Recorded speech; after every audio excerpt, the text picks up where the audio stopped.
dirt, no rest for the real. Still spine straight, I'm a soldier, no chill. Snakes in the grass, they creep and conceal. 20/30 vision, better sharpen your steel. We won't stop, I won't quit. Stand for the truth, no counterfeit. Real ones rise, let the fake ones split. Prepare for the lies, let the darkness live. Echoes in the swamp, whispers in the wind. Legacy to build, can't let the devil win. Cash rules the weak, but my soul don't bend. 20/30 knocking, better cleanse that sin. They want us asleep, but the light stays on. Fake smiles, fake friends, all of them gone. Cages of comfort, we breaking out strong. Roots in the south, but the fight's lifelong. We won't stop, I won't quit. Stand for the truth, no counterfeit. Real ones rise, let the fake ones split. Repent for the lies, let the darkness live. Prepare for the storm, skies turning gray. The wolves in the suit got dues to pay. From the ashes we climb, no time to delay. The real ones prepare for the judgment day. Yeah.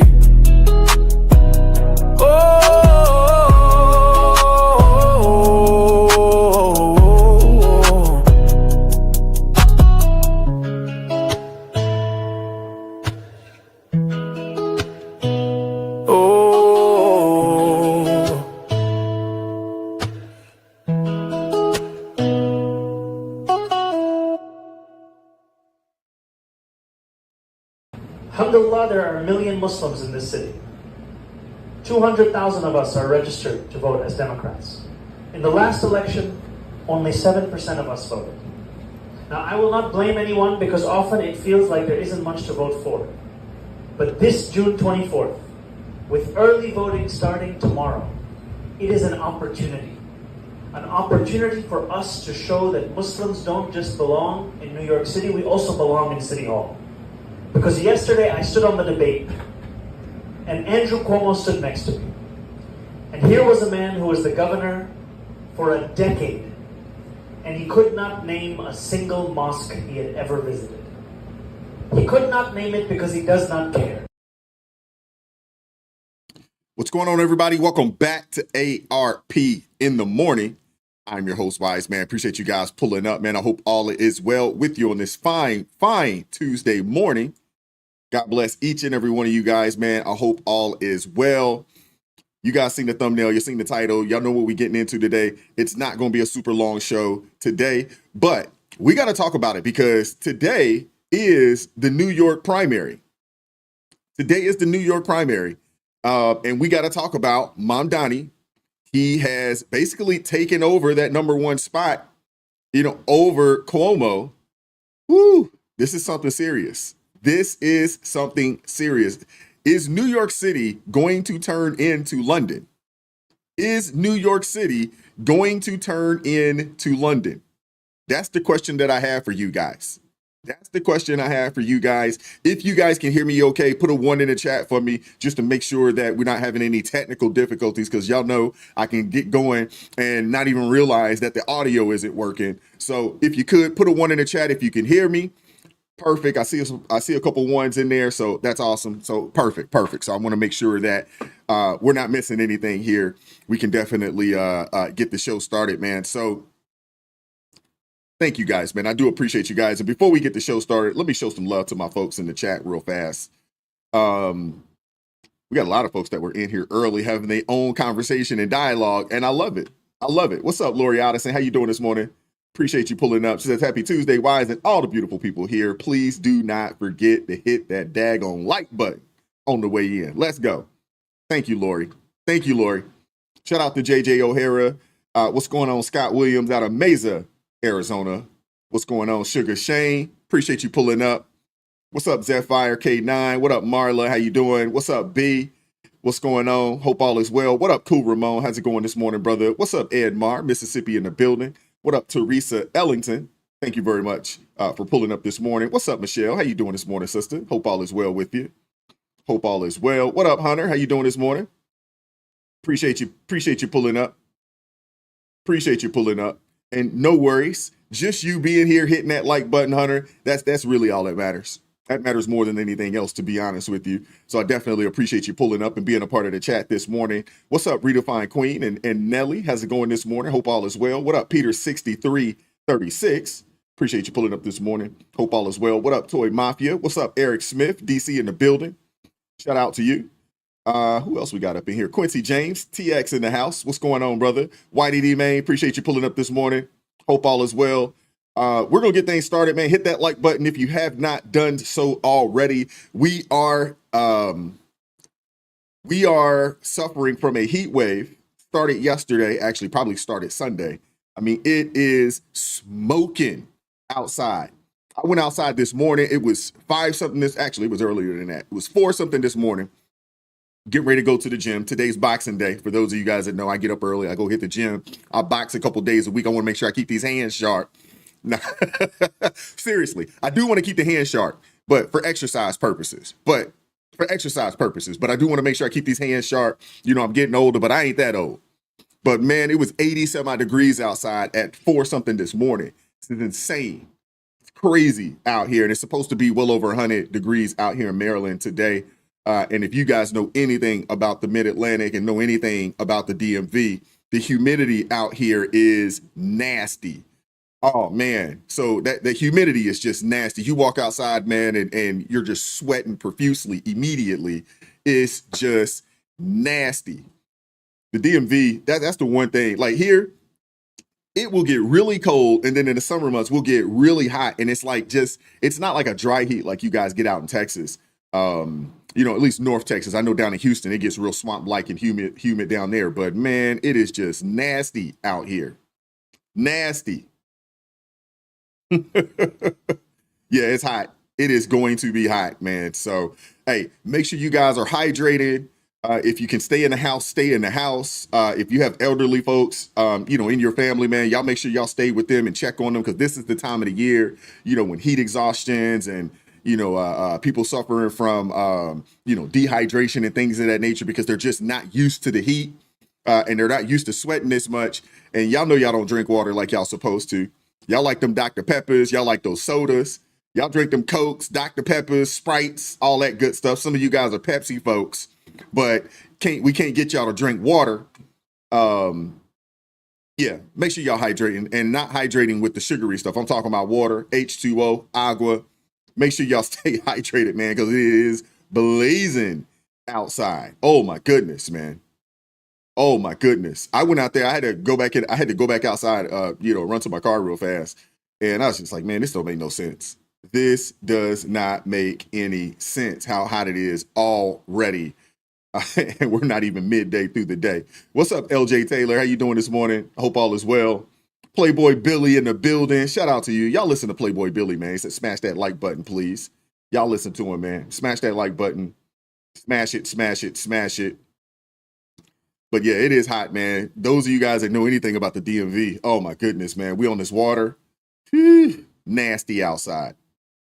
Nasty outside, man. So y'all make sure y'all stay hydrated out there, man. I don't want to hear anybody, you know, that was suffering from dehydration or, you know, they had a heat stroke, you know, heat exhaustion or anything along those lines. I don't want to, you know, I don't want to hear that. I don't want to hear that. Thank you, Regina, for reposting the stream on X. Thank you very much. What's up, American Girl? Getting up early. Appreciate you pulling up. What's going on, Amber Young out of Sacktown? Appreciate you pulling up. What's up, Leslie Aaron? How you doing this morning, sister? Appreciate you pulling up. I believe you're a AT alien as well, right? You out the A as well? Leslie, let me know in the chat. I believe that is the case. What up, Chester? Billboard Builds in the building. Shout out to you, brother. Appreciate you pulling up. What up, Tom Kurish and Wendy? and Lawrence Dorfman, appreciate you pulling up this morning. Joseph Roll, appreciate you all pulling up this morning as well. Hope all is well. Hope all is well. Hope all is well. What's up, Kathy? Oklahoma in the house. Okay, that's what's up. Congratulations to the Oklahoma City Thunder. They didn't even know how to act. They won a championship, and they looked like they seemed like they were like the least excited team I've ever seen win a championship. I think they're so young, they don't even know that they're supposed to be really excited about winning the championship. That's just my opinion. That's just my opinion. But yeah, it's some craziness going on up there in New York, man. To an extent, I kind of feel sorry for the New Yorkers, but at the same time, the polling states that there's a lot of people that are rocking with this guy, and we're going to get into it. But man, it's just, yeah, New York, it may be a lost city, unfortunately. It may be a lost city. What's up, Summer Sky? Appreciate you pulling up. TWB, Brian Gable, appreciate you pulling up this morning. Who else we got up in here? Timothy Rickner, shout out to you. What's up, Cher Willing? How's it going this morning? C. Bergie, what's going on this morning? Appreciate you pulling up as always. Thank you very much. All righty, let's get things kicked off. I want to make sure I get caught up in everything. All right, make sure you guys hit that like button. I'm not sure exactly how many people. Oh, we got 146 up in here, so let's make sure that we hit that like button. Shout out to Kenny G. ARP family, appreciate you, brother. Appreciate you, and appreciate you supporting the channel as well. What's up, Chad? How's it going this morning, brother? And Robert Dalton, how's it going this morning? Appreciate you all pulling up. Krista Knight said it's 90 degrees already in Raleigh. Yeah, it's that up here right now. Like I said, it was 82 degrees when I got in my car at 4:45, 4:50 this morning. It was 82 degrees outside. Oh my goodness. Yeah. Yeah, it's crazy out. It is crazy out. As you can see, I still got my coffee. I gotta have my mushroom coffee. I gotta have it in the morning. Thank you guys, man. But let's get going. So the Democratic primary is being held in New York. I don't know if I have any New York City folks up in here this morning. I don't know. But if we have any people out of NYC, let me know in the chat. Are you guys planning to vote in this upcoming primary? For those of you guys that don't know, the primaries in New York City, and I believe in New York as a state, they are closed off. So if you are not a registered Democrat or not a registered Republican, by now, you're not going to get a chance to participate in the electoral process because you're not going to be able to vote in the primaries. They also said that if you wanted to switch, you needed to be registered by February, I believe it was February 25th, if I'm not mistaken. Oh, Leslie Aaron says, yeah, born in St. Louis, but FAMU and then lives in the A. Okay, all right, that's what's up. So you're a transplant, like so many of us that moved to the A. Now, I would say that I guess I'm more of that. Nah, I don't know, because I hadn't lived there in a long time, and that's on purpose. I decided that I do not want to live down there anymore. But what's up, Dion? How you doing this morning? But yeah, my family, we moved to Atlanta when I was, I guess, 11 years old, if I'm not mistaken. Somewhere in that range. I was in middle school when we moved there, and I did middle school and high school down there. Lot of transplants, just like this area here. We have a lot of transplants out here in the DMV area. I'm sure Eric can speak to that. There's so many people that, move up this way from other places. It's crazy. But yeah, but appreciate that. Appreciate you, Leslie. Appreciate you answering me there. But like I said, Democratic primary is being held in New York City today. And let me tell you, this is a race. This is a election to keep an eye on because it's shaping up to be the single most important bellwether for where the left intends to drag the country next. If you shrug and say, that's just New York, remember, whatever takes root in Gotham City eventually creeps into every other blue-run city hall across the country and every teacher training program, just so you know. So, a lot of the times what happens, up in New York City and to an extent what happens out in LA, these are the two largest cities in our country, tends to seep into the other blue-led cities and states around the country. So we got to pay attention because in a stunning new poll released on Monday, far left progressive upstart Zohran Mamdani has leapfrogged over former Governor Andrew Cuomo in the city's ranked choices of Democratic primary for mayor. Now, for the life of me, why is it only these two people? Well, there is about 4 or 5 other candidates that aren't really polling at all like this. But the fact that this particular character has usurped Cuomo from last week. Remember, last week he was only down about 3 or 4 points. So it doesn't surprise me at all that he has usurped going into the actual primary. But goodness gracious, it's hard. Some of it's got to be ignorance, right? Doesn't it have to be ignorance? Isn't it a situation to where people just don't know what they don't know? So they support a guy that's willing to give them, that's not willing, but offering to give a bunch of free stuff. They don't know how he's going to do it, but it sounds good because people like free stuff. People like to receive things for nothing, right? But this Mondani character is the ranked choice for Democratic primary at this point for mayor. And, you know, in its hypothetical initial round of voting, Cuomo's lead shrinks to 3 percentage points, with 35% of the likely Democratic voters supporting him compared to 32% for Mondani, and 13% for City Council Comptroller Brad Lander. And that's according to an Emerson College polling.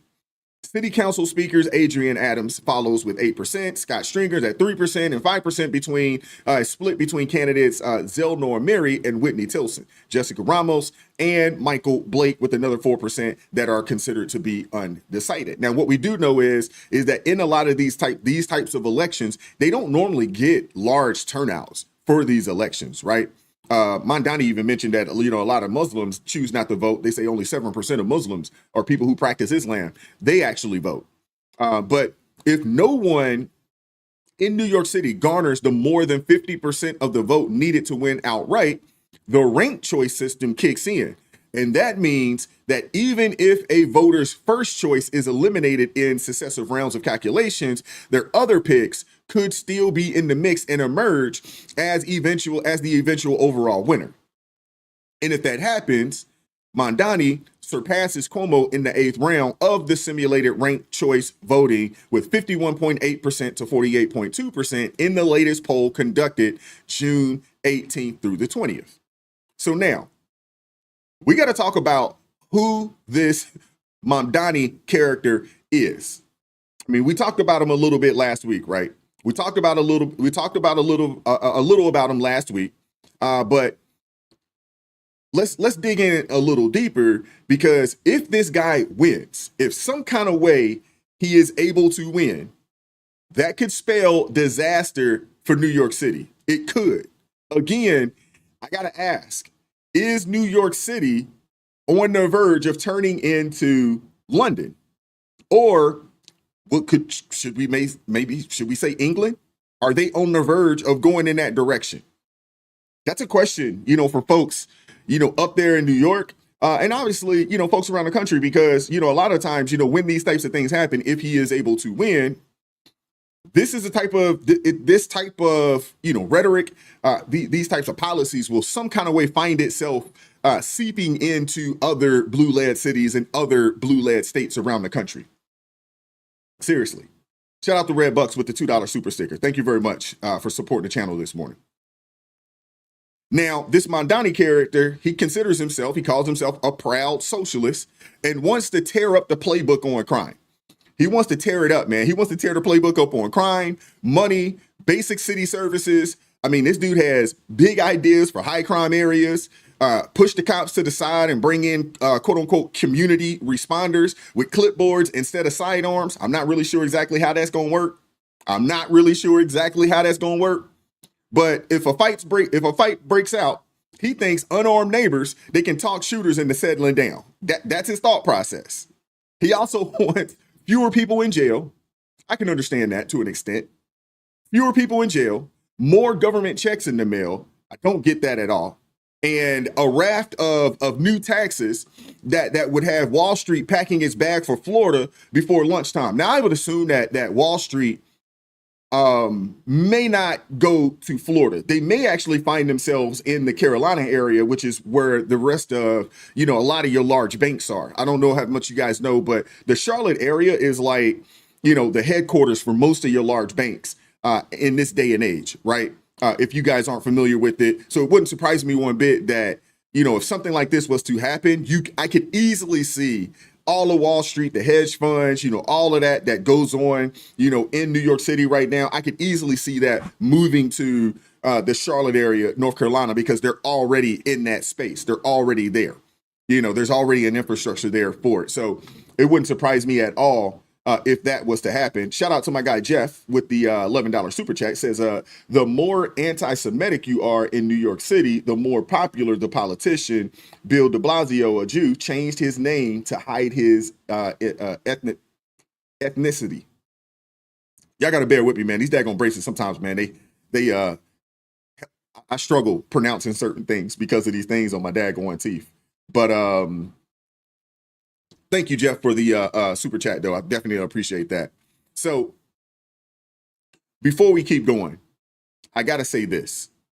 I'm not out here caping for any of these candidates on the Democrat side of things. I'm just not.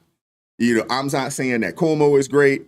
I'm not saying that any of the other folks, in there is great. But there is a clear worse choice. In my opinion, there is a clear worse choice. Again, I'm not saying that Cuomo is great. Y'all, a lot of folks that they're familiar, especially this dude, what he did, during the shutdowns, how he handled that when he was governor. But to me, it seems like there is a clear worse choice. And it would have to be Zoran Mandani, the self-proclaimed Muslim socialist who wears the DSA label like a championship ring, he wears that label there.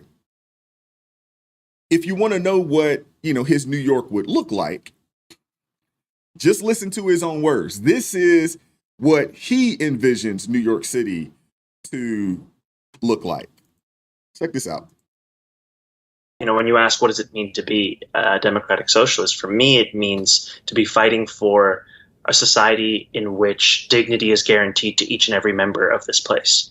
And I believe that the state should play a critical role in the distribution of that dignity and the ensuring that that dignity is actually received. This is one case where Republicans would be correct. There are taxes that I want to raise. They would like to portray this as me trying to raise taxes on someone making 50, 60, 70K, which is not the case. What we need to do is raise taxes on those who have more than enough and share a little bit more with the rest of the society.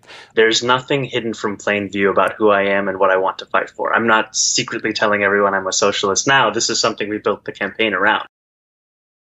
Yeah, so this dude is outright in your face, letting it be known, hey, I am a socialist. So it doesn't matter how hard you work. It doesn't matter what type of business you decide to start, how successful it becomes.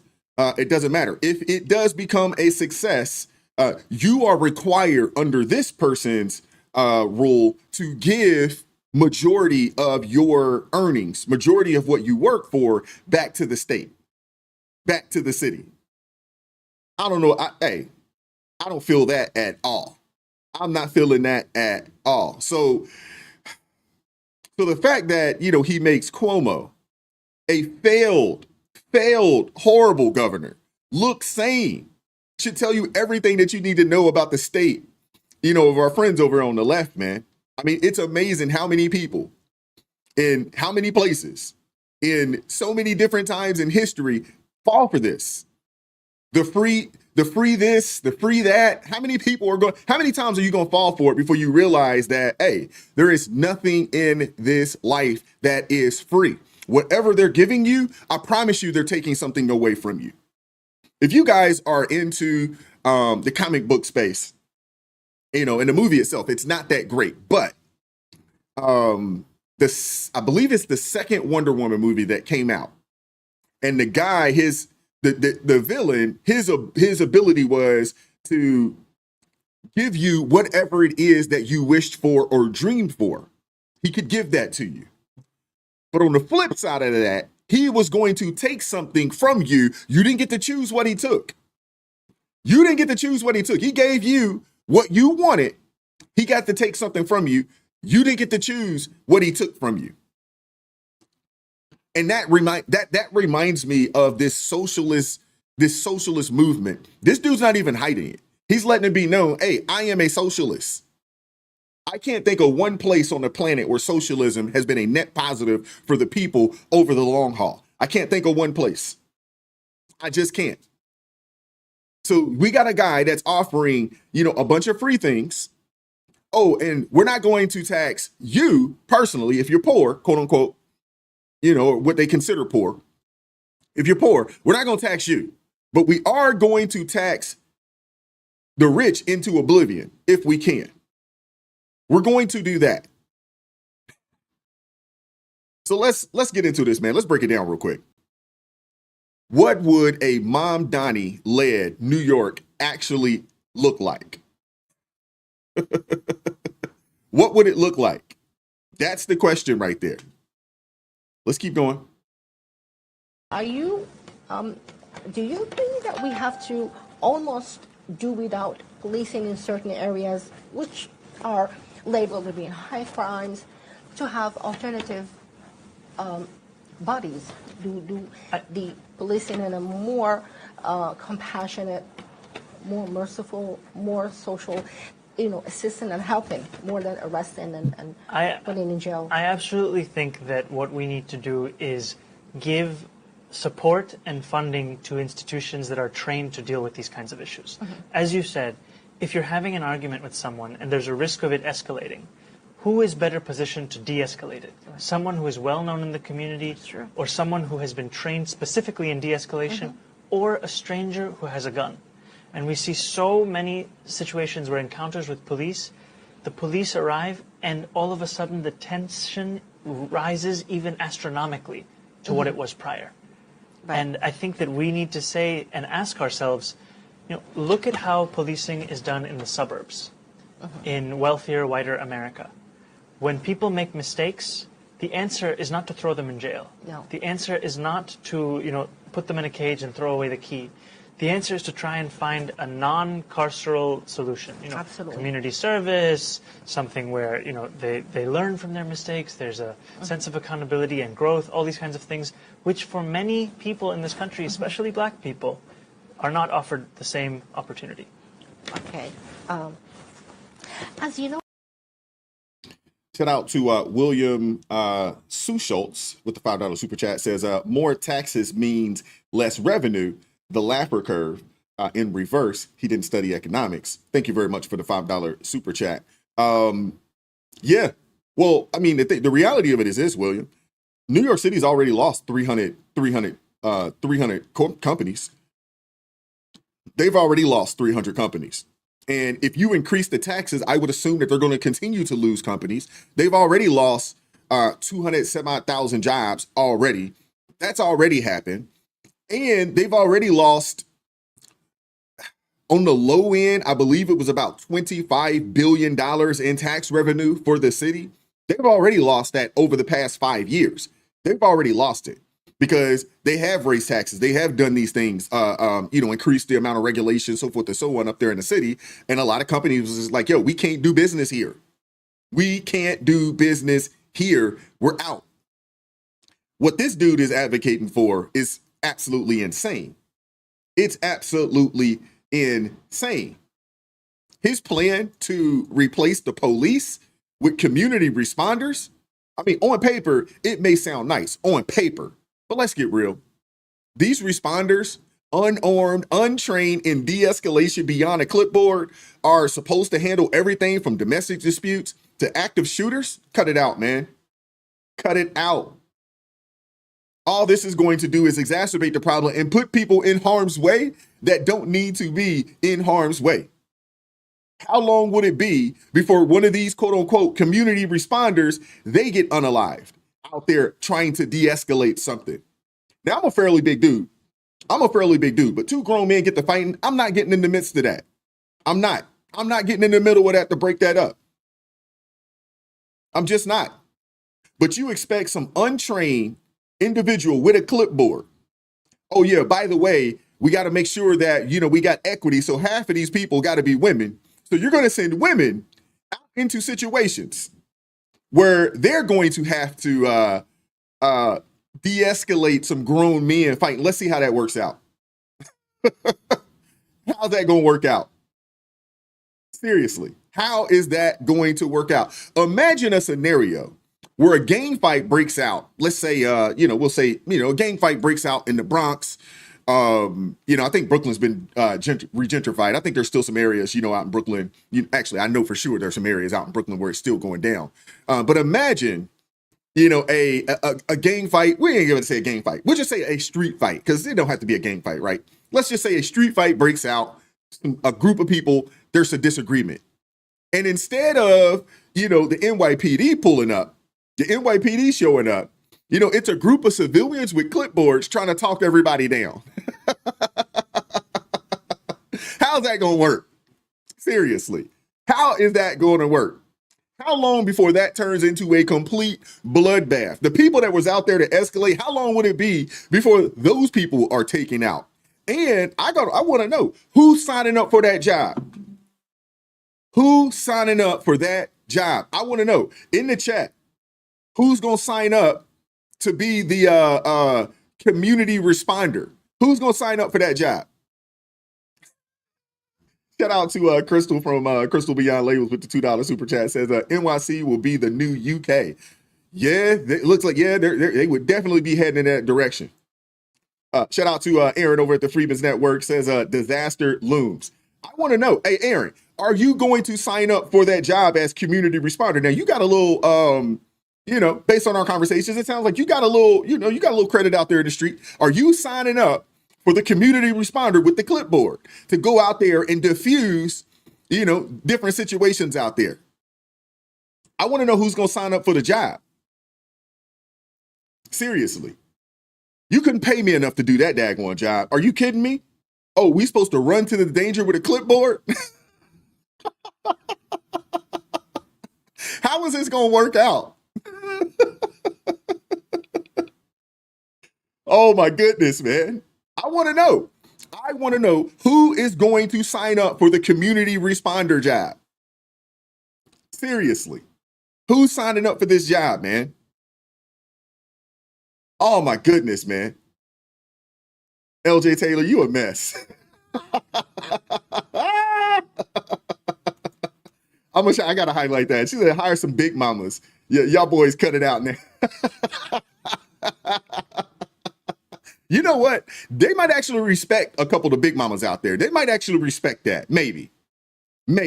But then again, these young folks, man, they don't really have a lot of respect for the elders these days, man. They're not like we were back in the day. We could thug and bug and act a fool, but if someone, that we would consider an elder, we would know how to straighten up and fly right for a little bit in the grace, in the presence of an elder, right? We would at least know how to do that, man. These young folks, man, they ain't got no respect for no elders. So I don't even know if Big Mama could get out there and daggone stop anything. Shout out to Freeman's Network with the $2 super sticker. Thank you. I want to know, who's signing up for the community responder job? Who's signing up for it? Hey, Big Mama go out. She done went outside with a robe on. She ain't got the daggone rope no more. She done lost the rope. The rope to keep that thing. So she holding this thing like this. She done went outside like this, man. Y'all gonna cut all this out outside my daggone front door. Thank you, LJ Taylor. Thank you very much for breaking that up. I needed that. I just want to know, who's going to sign up for the community responder job? Seriously. Shout out to Crystal Beyond Labels with the $2 super chat. She says they got to get Blank Man. Oh man, for those of you guys that are not familiar with Blank Man, oh man, that's old school. It's stupid as all get out, but it is funny.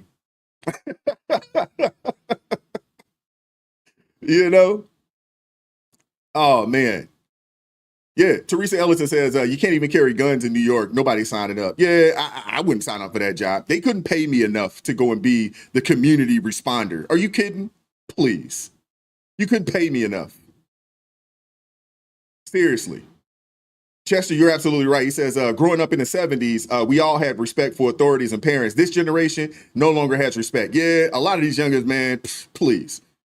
A lot of these youngins, man, please. They don't care about no ancestors. They don't care about no elders in this day and age. They could care less. A lot of these young people, not all. I don't want to group all the young people because there's still some young people out there that are respectful. But there's a number of them out there that are like, man, please, we don't care. You old? All right, go sit your old butt down, please. Oh man, I forgot about Pootie Tang. I forgot about Valley Joe says NYC bringing in Pootie Tang with the belt. What a tie.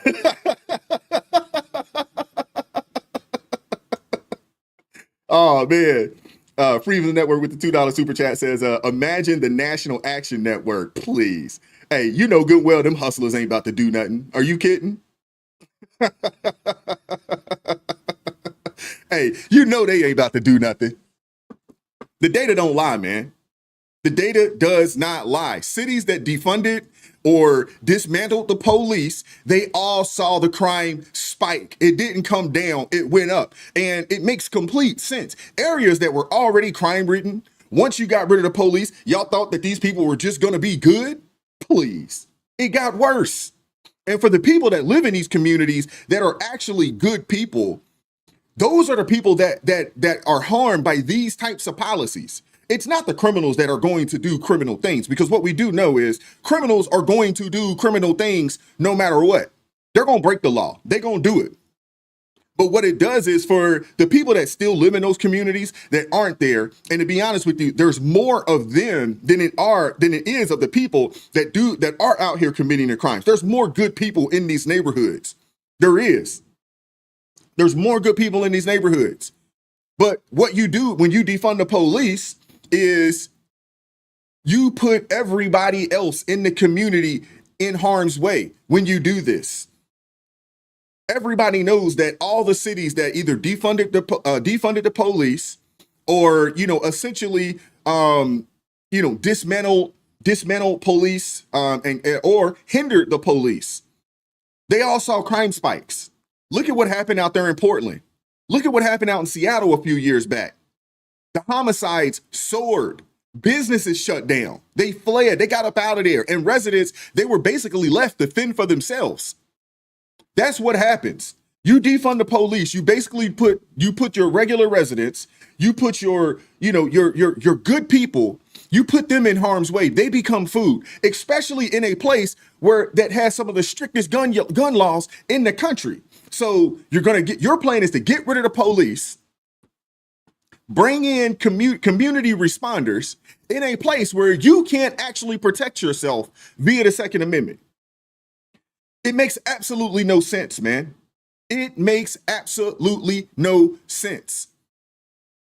But if this particular guy gets in New York, they could definitely be that.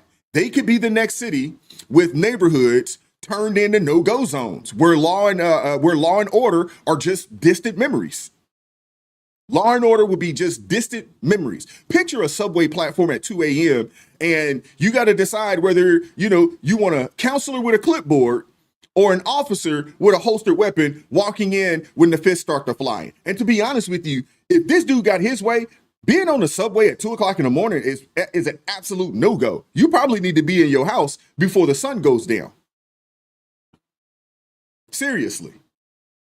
Think about the small businesses already fighting to survive after the shutdowns, and who now they got to face shoplifters who get a lecture instead of getting arrested. Now you can't own a business in there because, hey, they're going to come in here, they're going to ransack, they're going to steal, mess up my profit margin up. Anybody that starts a business, you don't start a business to not earn a profit, right? So it's going to mess all your small business owners up. Consider the families who can't afford private school, private security, or even a moving truck to flee the city. Under Mayor Mandani, they're the ones who are going to pay the price. It's those types of people, the people that do not have the resources to pack up and get the heck out of here. Those are the people that will pay the price. And then there's the money. Mandani wants to raise taxes on the wealthy. He wants to raise taxes on the wealthy. And I'm not a fan of that. But let's follow the logic for a second. New York already has some of the highest taxes in the country.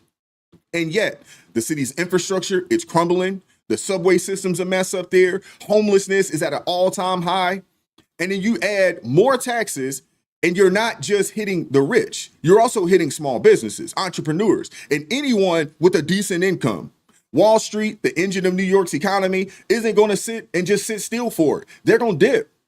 They're going to take off. I'm surprised that they're still there, especially, when you got, more tax friendlier places that they could easily move to, in down there in Florida or Texas or North Carolina or Tennessee.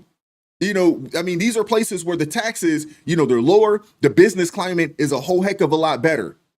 And then that means fewer jobs, less investment, and a shrinking tax base in New York City. In New York City's already shrinking tax base. It's already happening. Suddenly, all those free services that Mamdani is promising, the free buses, the free public child care, the city-owned grocery stores, they just become unaffordable fantasies at that point. The city's already struggling to balance its budget. They're already doing that. But if this particular character was to get in office, his plans, would push it over the edge into a financial black hole at that point. And then there's the grocery store idea, which is just pure communism. The grocery store idea. How many of you guys would be okay with state-ran grocery stores? How many of you guys would be okay with that? I mean, dude, I don't want the government running much of anything. They suck. They don't run anything well. Once the government gets involved, forget about it. It's over with. But listen to this character. Are out of control. The cost of eggs and milk has skyrocketed. Some stores are even using dynamic pricing, jacking up the cost over the course of a day depending on what they can get away with. It doesn't need to be this way. I'm Zahran Mamdani, and as mayor, I will create a network of city-owned grocery stores. It's like a public option for produce. We will redirect city funds from corporate supermarkets to city-owned grocery stores, whose mission is lower prices, not price gouging. These stores will operate without a profit motive or having to pay property taxes or rent, and will pass on those savings to you. Yeah, so Mamdani, he wants the city to open its own stores, state-run, city-run stores, selling staples at wholesale prices. That's what he wants to do. But the question is, who's going to run them? Who's going to pay for the land, the buildings, the inventory? The government? The government's going to step in and do that? That means taxpayers footing the bill. And what has history shown us when these types of situations come about? What has history shown us?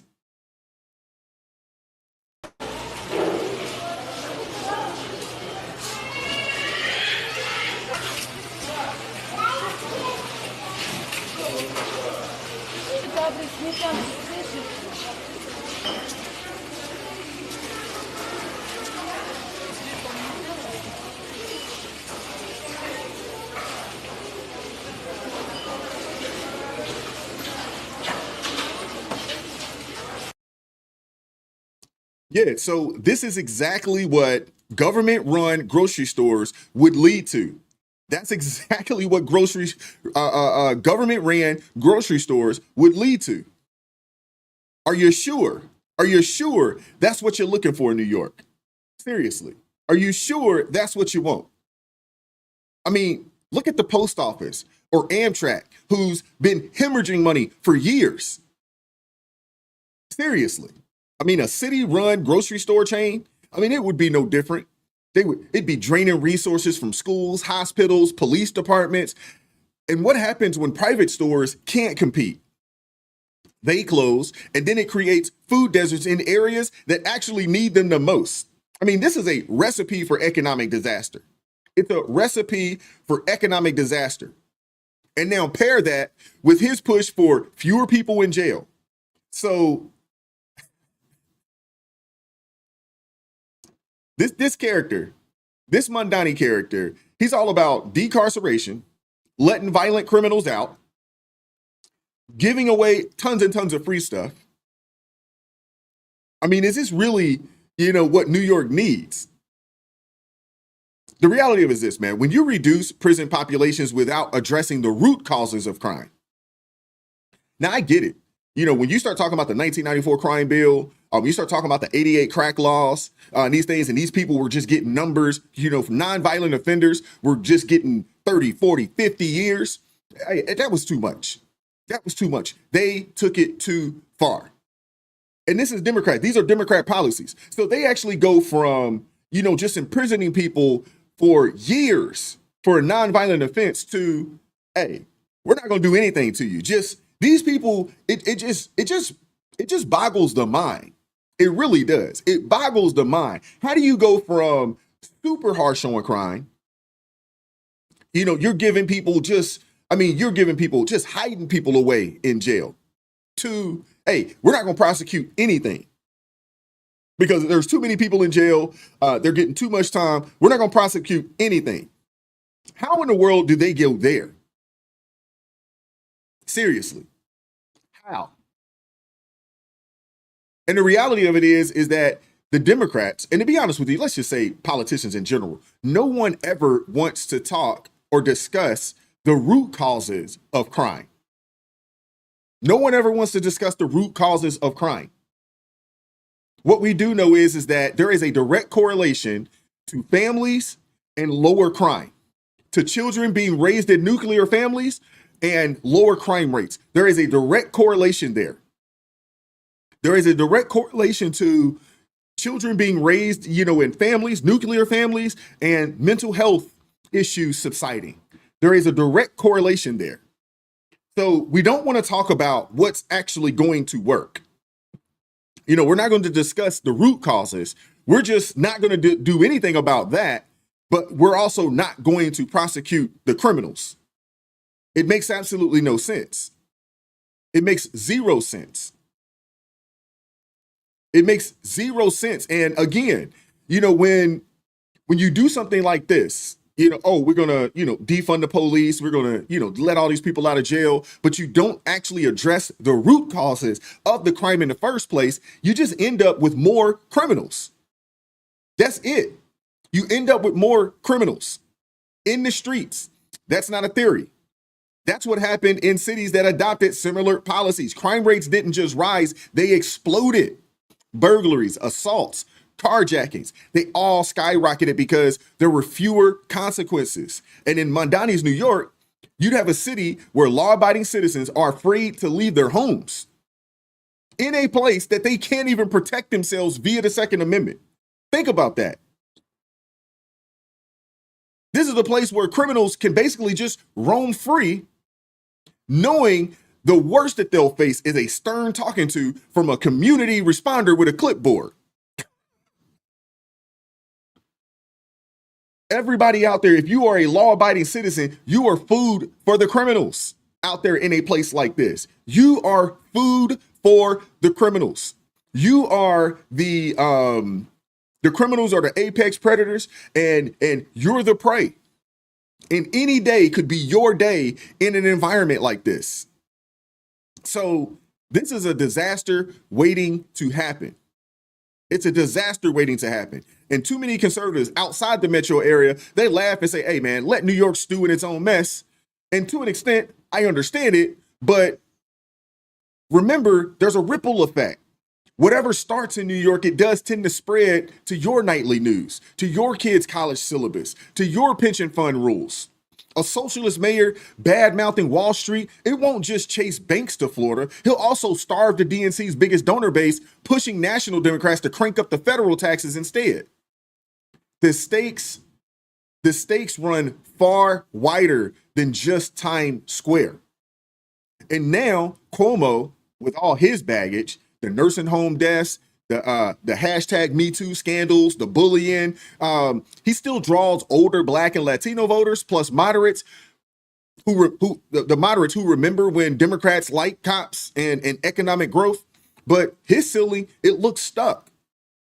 It looks stuck. Emerson's pollsters, they say that young voters tilt hard toward Mondani, while the other socialist supporters, they've already pledged to back him up. They've already pledged to hand this dude their backup votes.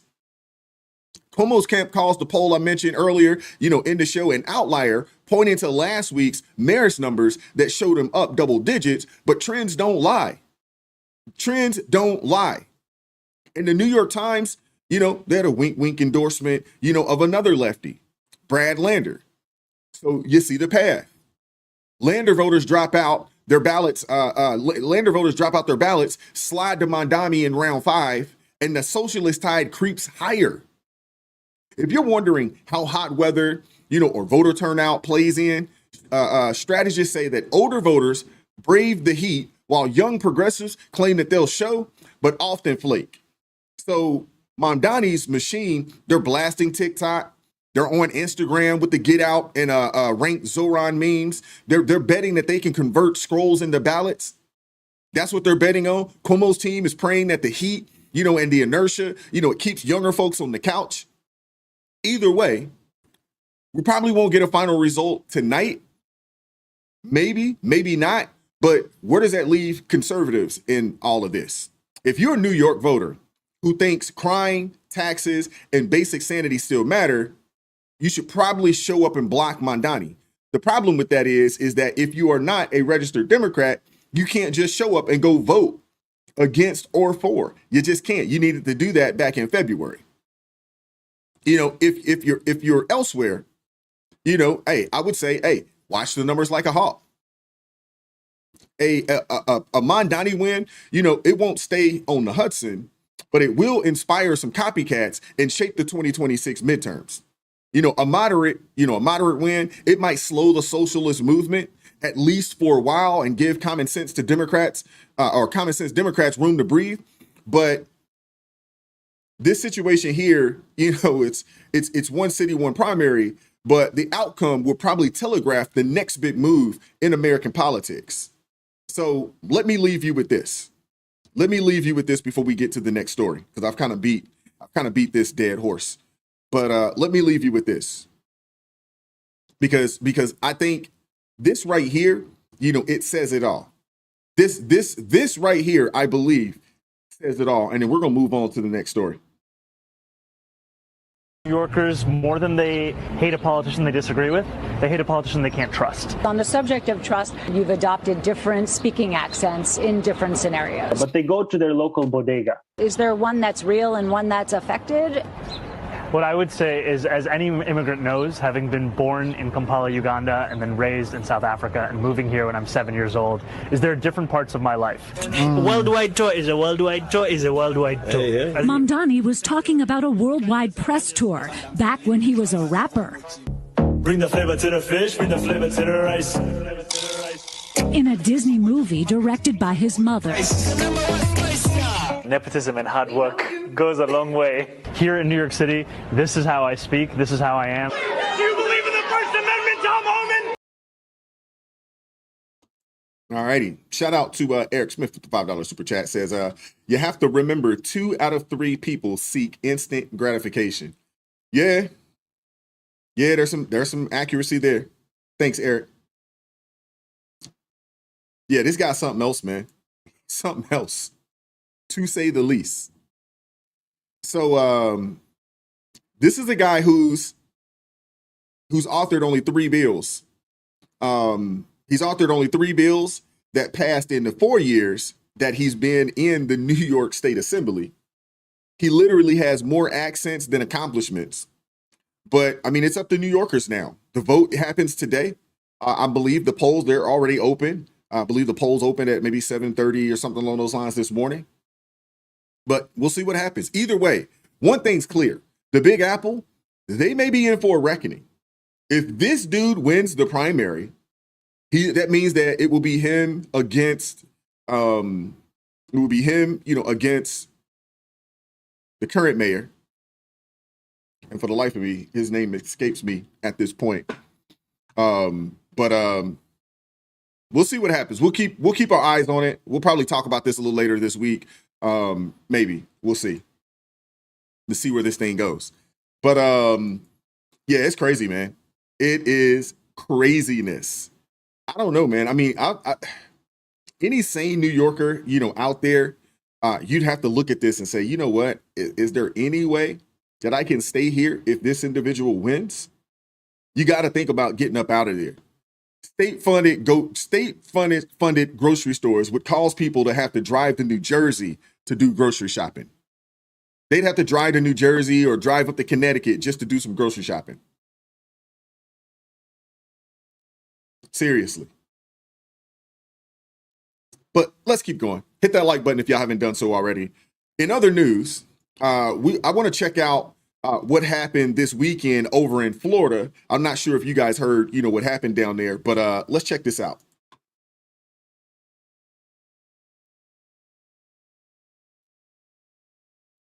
Thank you. I'll turn it over to the Marshal.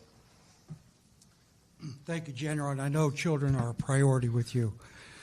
My name is Bill Berger, B-E-R-G-E-R, United States Marshal, Middle District of Florida, and I am overwhelmed by the results of this operation. Operation Dragonfly, the largest in the history of the United States Marshal Service, if not the history of the United States. As the AG mentioned, 60 juveniles recovered in 2 weeks, ranging from age 9 to 17 years of age. Several years ago, Atlanta had a similar operation, which resulted in the recovery of 30 children over 6 weeks. This effort was a collaboration of, as the AG mentioned, 20 agencies with over 100 people involved. I want to thank the AG for providing the statewide special prosecutors. I want to say special thanks to Sheriffs Chronister, Golteri, and Naco, FDLE, of course, our police chiefs, my friends, Lee Burkall and Tony Holloway, Hillsborough County State Attorney, Susie Lopez, who many will be speaking in the very near future. It should be noted that Tampa Mayor Jane Castor and former Mayor Bob Buckhorn also visited the command post and spoke to our team, emphasizing the importance of this operation. We put together this operation emphasizing recoveries, but I can tell you I stressed arrest because experience tells us if the offenders are not apprehended, they will reconnect with these children. They are, in my opinion, leeches. Behind me, you will see the pictures of 8 persons who were arrested and charged with crimes ranging from human trafficking, child endangerment, drug possession, and trafficking. When arrested, they were given bonds ranging from no bond to $250 million bond. I've never heard of that before. Finally, it is important to give credit where credit is due. The one person who was tasked with setting up this operation and universally has been recognized by all people involved is Deputy U.S. Marshal Mario Price. Mario will make himself available after this conference. All right, so let's talk about it, man. Let's talk about it. Law enforcement in Florida, they pulled off what's being called the largest child rescue operation in the United States history. Hey, Florida does not play. That is not the place to go and commit crimes. There will be no defund the police out there in Florida. Florida don't play. And if you get caught, you're going to get plastered all over the place. Everybody's going to know who you are and what you do. Operation Dragonfly, it's a story that deserves to be shouted from the rooftops. So we got to talk about it. Over 2 weeks, a massive multi-agency effort led by the United States Marshals and backed by Florida Attorney General James Youthmeyer rescued more than 60 missing children in the Tampa Bay area. I mean, these kids range from 9 to 17 years old. They were in critical danger, many victims of human trafficking, others simply just missing and vulnerable. Think about that, 60 lives saved, 60 families reunited, 60 futures protected. I mean, it's a number that's really hard to wrap your head around, but each one represents a story of hope and resilience. And let's talk about this at scale. U.S. Marshal William Berger, he called it overwhelming, and for good reason. This wasn't just the biggest operation in Florida's history. It might be the biggest ever in the entire United States. And to put it in perspective, a similar effort in Atlanta a few years back rescued 30 children over 6 weeks. Operation Dragonfly did twice that in half the time. 8 individuals were arrested and processed, charged with everything from human trafficking to child endangerment. $250 million bonds. That is a large number. I don't think I've ever seen anybody get a daggone $250 million bond. That means this individual ain't never getting out. That's $25 million somebody got to put up to get you out. $25 million for somebody got to put up to get you out with a $250 million bond. In the chat, have you guys ever seen a $250 million bond? I've never seen anything like that. I've seen a couple million, never seen $250 million as a bond. But the message, it's loud and clear. If you prey on kids in Florida, you're done. If you prey on children in Florida, you're done. We coming for you. Operation Dragonfly wasn't just a flash in the pan. It involved 20 federal, state, and local agencies working together seamlessly, from the Department of Child and Families to the FDLE, the Florida Department of Law Enforcement, Youth Meyer, a father of 3 himself, made it clear this was personal. This was personal. Protecting children, that's his top priority. That's what he said. And they delivered. They delivered. They delivered big time. Huge, huge. Today is a big announcement. It's a tough situation that got us here, but we're excited to announce the successful completion of the largest child rescue operation, not just in Florida's history, but in United States history. In a 2-week period, this team, a collective work of many agencies and law enforcement personnel, rescued 60 kids, kids that were in critical danger, many the victims of trafficking, many missing kids. We got a lot of people up here, and that's because it took a lot of people to get this done.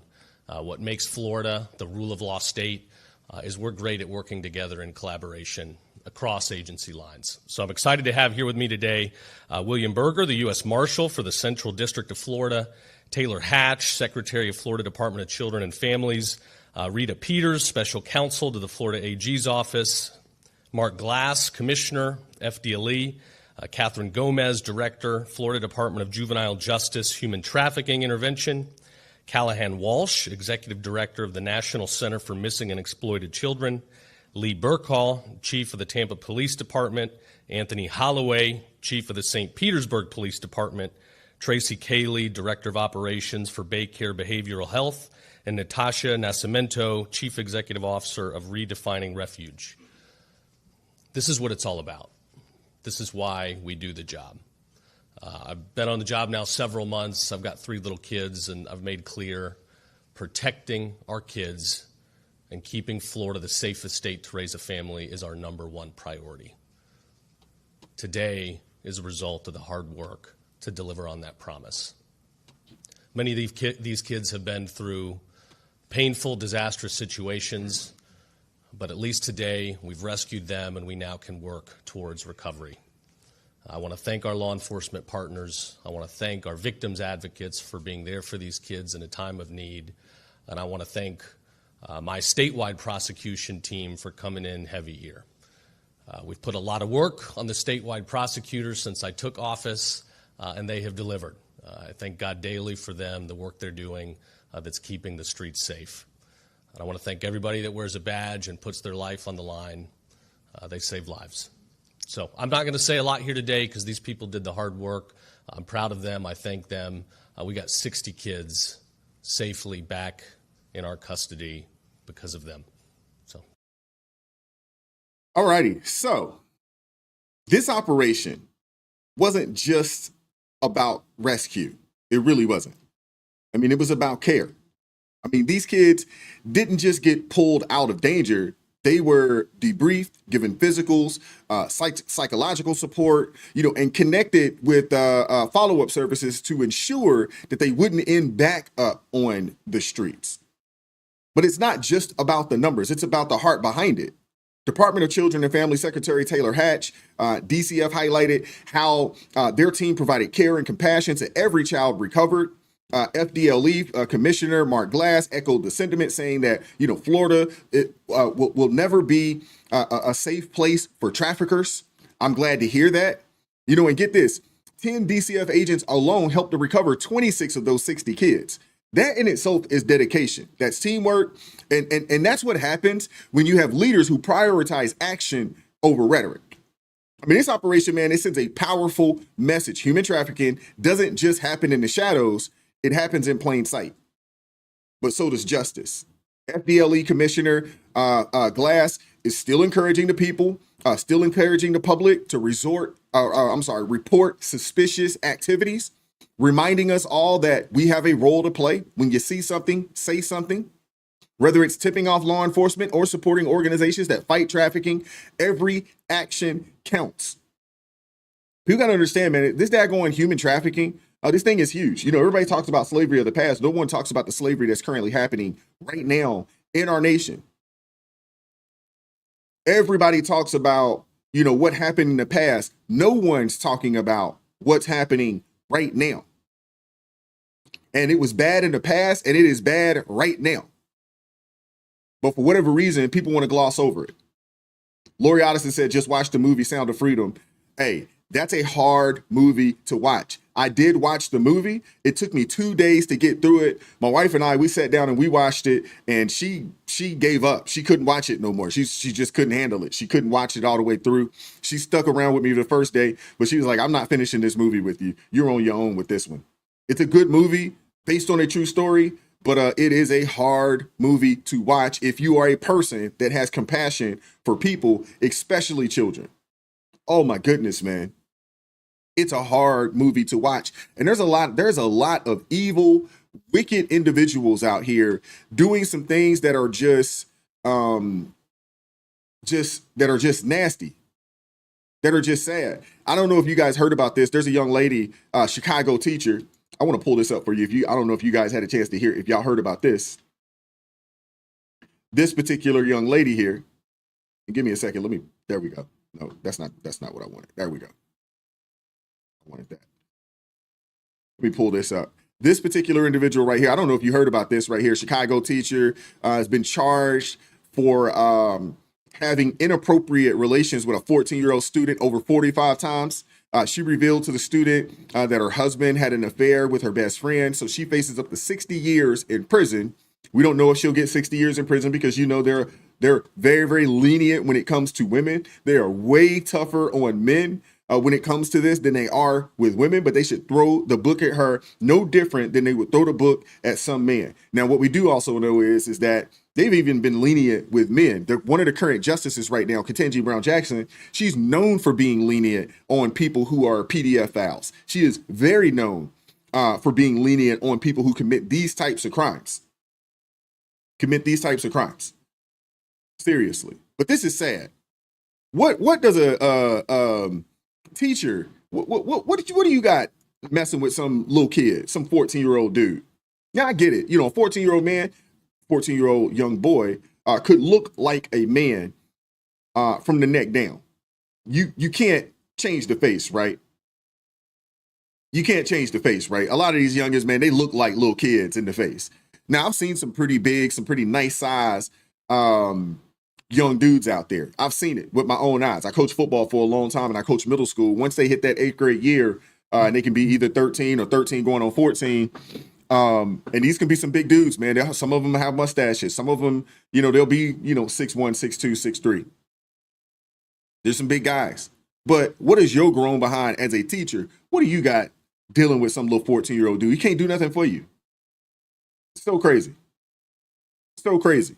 And this wasn't a slip up. Somebody said it. Yeah, it wasn't a slip up. 45 times, you don't slip 45 times. Come on now. You don't do that. You don't slip 45 times. There are some wicked people out there, man. Somebody put it in the chat, said, Maps, yeah, there are some wicked people out there. And it ain't just men. There are women out there as well, as you can see. This lady here is a predator. This person right here is a predator. And she's a nice looking woman. She should have zero issues, you know, getting them in. None. Now, I know she was married and she said her husband did, but this ain't the way you get back at him. This isn't what you do. This isn't how you get back at them. Now, you know, some of you out here, some of y'all, some nasty dudes, you know, some of y'all are nasty in the chat and be like, man, where was these types of teachers at when I was in school? Keep those types of things to yourself. Some of y'all are nasty. You know, like, man, we didn't have these types of teachers when I was in school. You know, now when I was in school, yeah, I can't recall, you know, how many teachers I thought that were hot. Most of the teachers were older women. They'd get you told that you kind of remind you of grandma. You know what I'm saying? Then they, you know, anybody that you would see yourself, you know, really dealing with like that. I just personally didn't see it. But yeah, man. What's up, TA? How you doing, man? When I was in school, yeah, we didn't have teachers, that looked like that. We just didn't have it, Just saying. But yeah, there are a lot of young teachers out there, man, 22, 23 years old, 24 years old. And, if you're teaching high school and you're looking at, some 14, 15, 16-year-old dude, that's, maybe he plays sports or something along those lines and he's on the bigger side of things. My oldest son, and I believe I've told you guys this, my oldest son is 6'7". When he was in the 8th grade, going to 9th grade, he was just as big as I am, as far as height-wise, not as heavy, but as far as height-wise, he was just as big as I am. He was the size of what would be considered a grown man. He was already 6'2", 6'3", as a 8th grader freshman in high school. He's a big guy. So I get it. And there had been some instances where, I would hear, like, who is that? And like, this is a kid. This is my son. And he's in high school. I've had to tell a couple people that.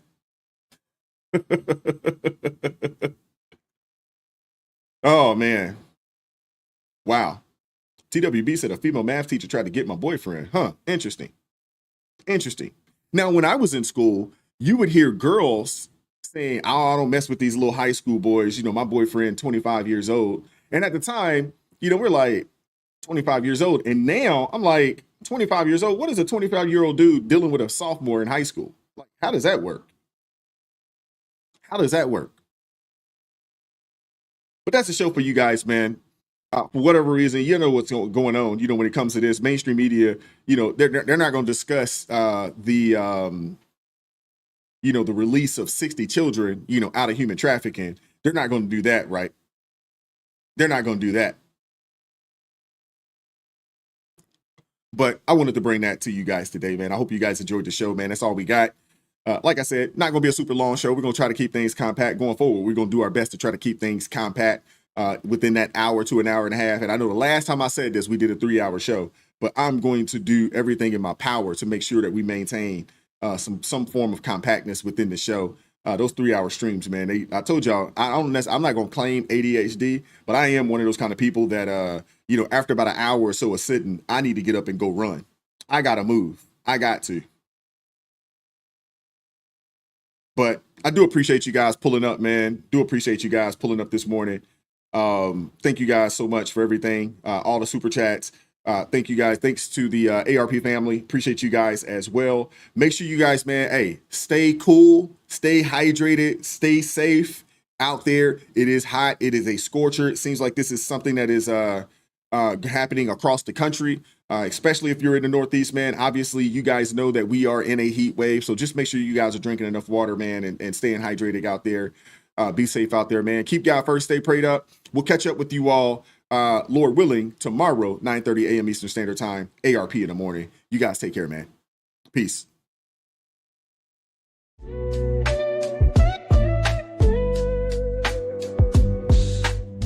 Vibes so raw, can't hide the truth. Words so sharp.